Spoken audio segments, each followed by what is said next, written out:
Hai Sobat Cilik, dengan Bu Tata, sahabat yang menemani kamu sebelum tidur. Untuk sahabat cilik, jika ada permintaan mendengar dongeng lainnya, silahkan tulis judul dongeng di kolom komentar ya. Dan jangan lupa klik tombol like, share, dan subscribe ya. Selamat mendengarkan. Asal-usul tombak Kiai Pleret. Tumenggung Wilatikta mempunyai 2 anak, bernama Raden Sahid dan Rasa Wulan.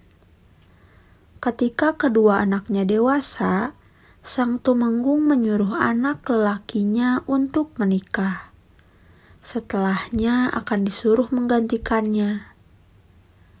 Mendengar hal tersebut, Raden Sahid kaget karena belum memiliki rencana untuk menikah. Sesudah itu, Raden Sahid pamit untuk memikirkan permintaan Sang Tumenggung. Selanjutnya, Sang Tumenggung juga menyuruh agar Rasa Wulan mempersiapkan diri untuk menerima lamaran orang lain. Malamnya, Raden Sahid gelisah. Ia tidak ingin menikah. Ia pun memutuskan untuk melarikan diri dari rumah. Mengetahui Raden Sahid melarikan diri, Rasa Wulan ikut pergi. Mengetahui kedua anaknya tidak ada di rumah, Sang Tumenggung kebingungan. Ia segera menyuruh seluruh anak buahnya untuk mencari kedua anaknya, namun tidak berhasil. Bertahun-tahun Raden Sahid mengembara.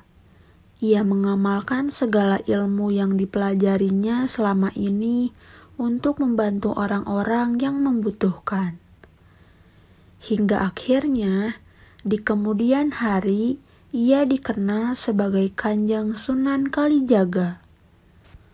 Sementara itu, Rasa Wulan setelah bertahun-tahun mengembara, namun tak kunjung menemukan kakaknya. Akhirnya ia memutuskan untuk tinggal di hutan Glagahwangi. Di hutan itu ada danau bernama Sendang Beji.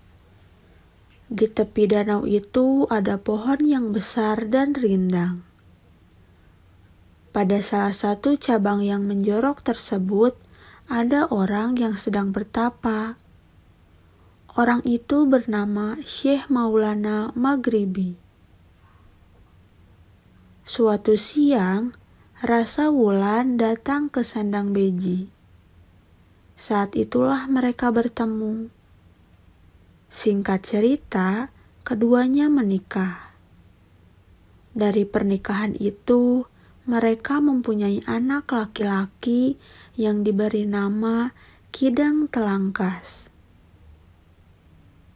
Setelah Kidang Telangkas dewasa, Syekh Maulana Maghribi mencipta suatu tombak, lalu diberi nama Kiai Pleret. Tombak itu diberikan kepada anaknya.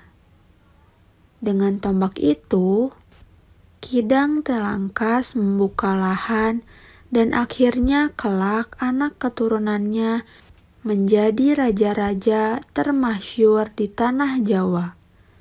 Hingga sekarang, pusaka tersebut disimpan di Keraton Yogyakarta.